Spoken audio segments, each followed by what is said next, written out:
Hello everyone, welcome to a new module where this time we will be dealing with another culture, a non-English speaking culture, through a reading of a film. So I have chosen All About My Mother, in Spanish Todo Sobre Mi Madre, from 1999 to explore the connections between desire, loss, and alienation from the perspective of the Spanish culture. The Spain we see in this film, in Pedro Almodóvar's Todo Sobre Mi Madre, is the Spain of 1999. A Spain that has been trying to build a democracy for over 20 years since the death of the dictator Francisco Franco in 1975. And it's a Spain that has known its moments of loss and alienation. This film continues to explore and ask the same question about what are the motivations behind desire, right? Which seems to be a big mystery for all cultures around the world, as we will continue to see in this course. So, what causes desire? Where is the source of it? And how is it connected to the formation of culture?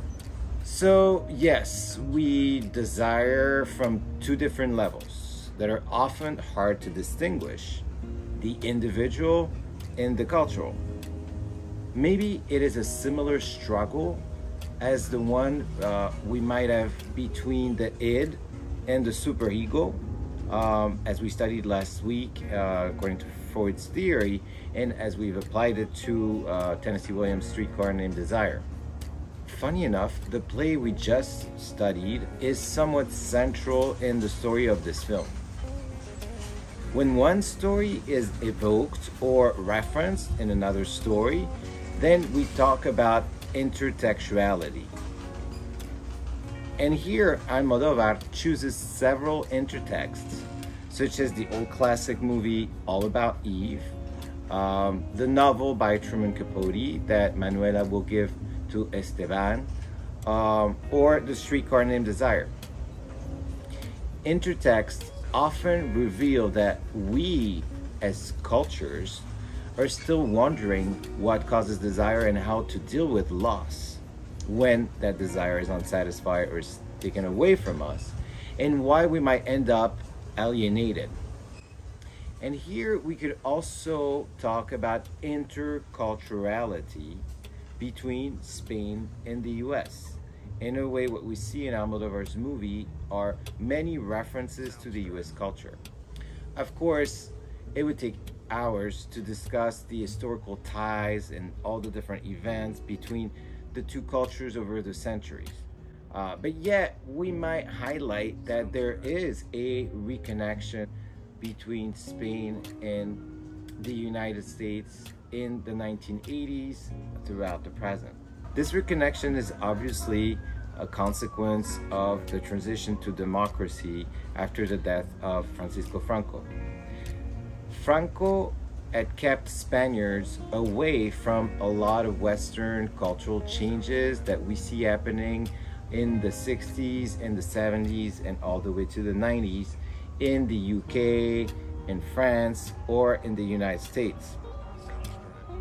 So a lot of new cultural behaviors are being tried, and in Spain they're just being repressed. Franco would not allow it. The weight of such a long episode of repression, because the dictatorship lasted 40 years, makes Spain's desires even more intense and more exaggerated, even when the culture can finally catch up with its neighbors, and does it through a lot of experimental literature, film, novels, dance, theater, you name it. All this cultural movement exposing its most secret desires suddenly, in a way that's very fresh and exaggerated, as I mentioned before, was called the Movida Madrileña, or just the Movida. This film here is a good example of the detonation of desire in Spanish culture at the turn of the century. Pedro Almodóvar, unlike Shakespeare and Williams, is still alive and continues to make films. He's the clearest icon in Spanish film coming from the Movida Madrileña, And Madrid is a city that continues to showcase the most liberal behaviors that you could observe in Spain, like some kind of lighthouse in the middle of the peninsula. Almodovar becomes famous through his dark comedies, almost received more enthusiastically by the French or the British audience than the Spanish one when he first begins releasing films. But when All About My Mother is released in 1999, he's considered for an Academy Award. All of a sudden, he's taken very seriously in this country. More than a European recognition, an international one, and a particular appreciation of the United States for all of these American references in the movie. Maybe you guys weren't born yet when this movie was first released, but I remember seeing it at the movie theater at my university before it was nominated for the Oscars. The public was shaken because Almodovar had his audience used to a higher dose of comedy. And this movie no longer falls in this category.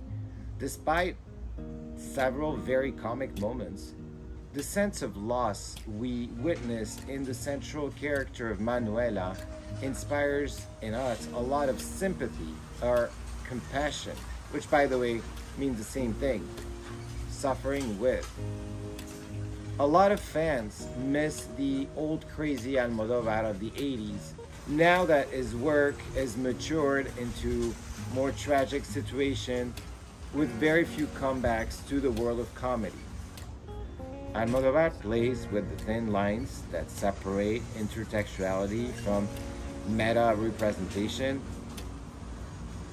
as he also plays with the contrast between comedy and tragedy, to blend them together into a new genre.